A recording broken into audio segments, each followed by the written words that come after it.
प्रतिपल आराध्य देव की कृपा का अनुभव करे। ये माया का ऐसा आकर्षण है, प्रभु से मिलने के लिए मुझे मनुष्य शरीर मिला है, इसे भुला देना इसका कार्य है। व्यर्थ में समय को नष्ट करवाना माया का कार्य है और अव्यर्थ कालत्वम ये भक्ति का स्वरूप है। समय को सार्थक भक्ति करती है और समय को निरर्थक माया करती है। माया में फंसा हुआ जीव निरर्थक कार्यों को करते हुए पूर्ण जीवन बर्बाद कर देता है और भक्ति का कृपा पात्र प्रत्येक क्रिया, प्रत्येक समय, प्रत्येक वस्तु सद में अर्पित करके वो सद स्वरूप हो जाता है। माया असत है, जड़ है, भ्रमात्मक है, दुखमय है। भक्ति सद है, महासुख प्रदान करने वाली है और प्रकाश स्वरूप है, इसलिए इसमें भ्रम हो ही नहीं सकता है। इससे भ्रम का नाश होता है। जो भक्त हैं, जो उपासक हैं, उनके लिए ये बात है। संसारी पुरुष तो प्रभु को कुछ मानते ही नहीं, कुछ मानते हैं तो केवल एक अपने सुख को पाने के लिए उनको साधन मात्र समझते हैं, साध्य प्रभु को नहीं समझते। हे प्रभु मेरा ऐसा कार्य हो जाए, तो प्रभु हुए साधन और सांसारिक कार्य हुआ साध्य, कोई खास बात नहीं हुई।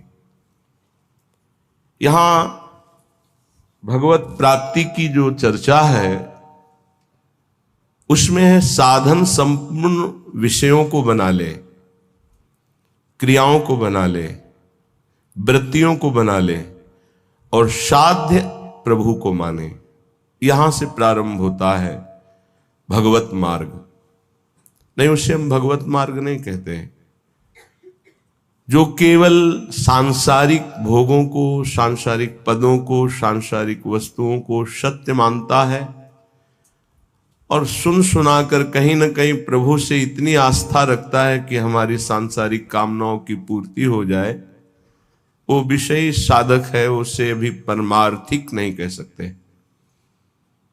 यद्यपि भगवान उसे उदार ही कहते हैं। जैसे पिता से कोई मांगे तो पिता दुलारवश कहता है तुम्हें धन्यवाद, तुमने हमारी मर्यादा रखी, किसी और से ना मांगकर हम ही से मांगा।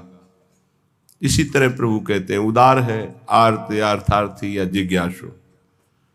पर ज्ञानी को अपनी आत्मा कहा है। ज्ञानी अर्थात जो ये जान गया है कि संपूर्ण संसार एकमात्र सत्य परमात्मा है, प्रभु है और मेरे जीवन का लक्ष्य उसी प्रभु को प्राप्त करना है। ये भूल भुलैया के मार्गों को कहीं धर्म नहीं कहा जाता। त्यज लोक धर्मान, लोक धर्मों का त्याग करने की बात कही गई, ये भूल भुलैया है। श्री भगवान जगत गुरु हैं, वही कह रहे हैं सर्वधर्मान परित्यज्य माम एकम शरणम व्रज। मेरी एक शरण में हो जाओ। मनुष्य जीवन का लाभ शरण में हो जाना है। शरणागति का तात्पर्य है तदर्पिता अखिलाचारिता तद्विस्मरणेन परम व्याकुलते। एक एक आचरण प्रभु के अनुकूल हो और निरंतर प्रभु का स्मरण हो। स्मरण में थोड़ा भी विस्मरण बर्दाश्त न हो, यही जीवन का परम लाभ है। यही जीवन का परम लाभ। ये बड़े बड़े सिद्ध संतों की बात है। स्मरण हमारे जीवन की परम उपलब्धि है। निरंतर स्मरण ये सिद्धावस्था की तरफ पदार्पण हो रहा है। सिद्धावस्था आवागमन से मुक्त, प्रभु के नजदीक निरंतर सेवा, रूप रस, प्रेम रस, इसका रसास्वादन करते हुए अनंत काल तक महासुख में डूबना। श्रीपाद प्रबोधानंद जी महाराज कह रहे हैं आप अपने द्वारा अपना नाश मत कीजिए। कोई किसी का नाश नहीं कर सकता, आप अपने द्वारा अपना नाश करते हैं। अगर कोई ये कहे कि किसी ने शाप दे दिया, उसका नाश हो गया, तो उस शाप में उसका कर्म ही प्रधान है, ना कि किसी का शाप। उसका कर्म प्रधान है। कहीं भी शाप दिया गया हो तो हमें ये दिखाना कि वो निर्दोष है और उसको शाप दिया गया और शाप लागू होकर उसको नाश कर दिया। कहीं भी हमें बताना खोज के इतिहास में।